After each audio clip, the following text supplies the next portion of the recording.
फरक्का बांध को लेकर बिहार में एक बार फिर सियासत तेज है। जदयू के राष्ट्रीय कार्यकारी अध्यक्ष संजय झा ने फरक्का बांध से जुड़े समझौते को लेकर पूर्व मुख्यमंत्री लालू यादव और राजद पर निशाना साधा। उन्होंने कहा कि जब इस समझौते को लेकर फैसला हुआ उस समय केंद्र में कांग्रेस की सरकार थी और बिहार में राजद की सरकार थी। उन्होंने दावा किया कि पूर्व मुख्यमंत्री नीतीश कुमार शुरू से ही फरक्का बांध को लेकर सरकार के सामने अपनी आपत्ति दर्ज कराते रहे हैं। संजय झा ने आरोप लगाया कि आज लालू प्रसाद यादव और राजद इस मुद्दे पर लोगों के बीच भ्रम फैलाने की कोशिश कर रहे हैं। वहीं महिला सुरक्षा के लिए शुरू की जा रही पुलिस दीदी पहल को उन्होंने एनडीए सरकार का बड़ा फैसला बताया।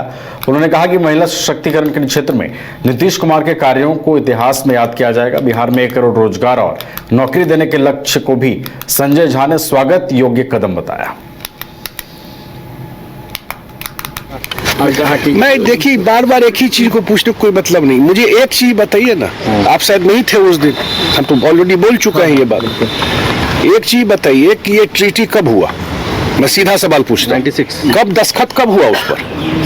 कौन दस्तखत किया? कौन था उस समय मुख्यमंत्री बिहार का? केंद्र में किसकी सरकार थी?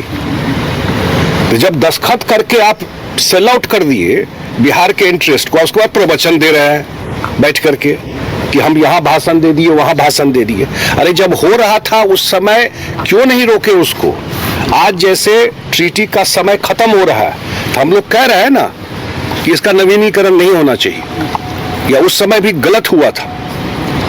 30 साल के लिए ट्रीटी होता है, ये सब 5 साल के लिए होता, आप रिव्यू करते हो उसको। उस समय कौन थे यहाँ पर जब ये ट्रीटी हो रहा था?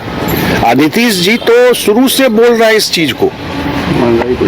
नीतीश जी लगातार बोल रहे हैं इन सब चीजों को लेकर के, और वहां के टीम को बुलवा करके दिखाए, पूरा गंगा में हेलीकॉप्टर से भेजे।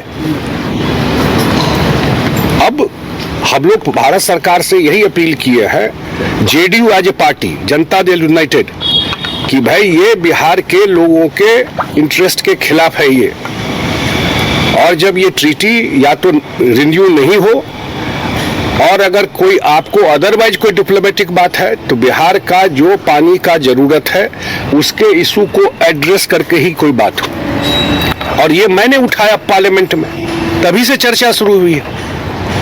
चर्चा थी क्या? ये तो मैंने पार्लियामेंट में उठाया जब ये बात, तब से ये चर्चा बात शुरू हुई है।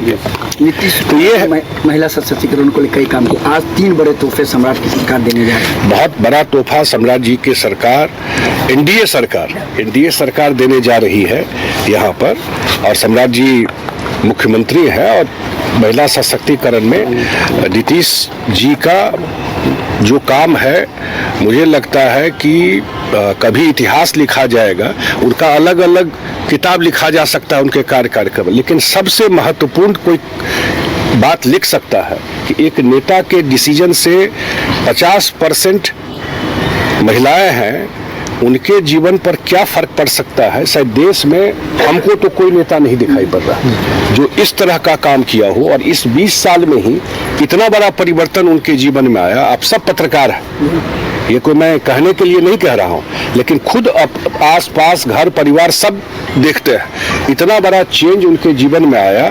तो महिलाएं जो है वो नीतीश कुमार की सबसे जो होता है ना फ्रंट सपोर्टर, सबसे आगे की समर्थक अगर कोई है तो वो बिहार की महिलाएं हैं जो नीतीश कुमार जी के साथ हमेशा खड़ी रही। मैं मैं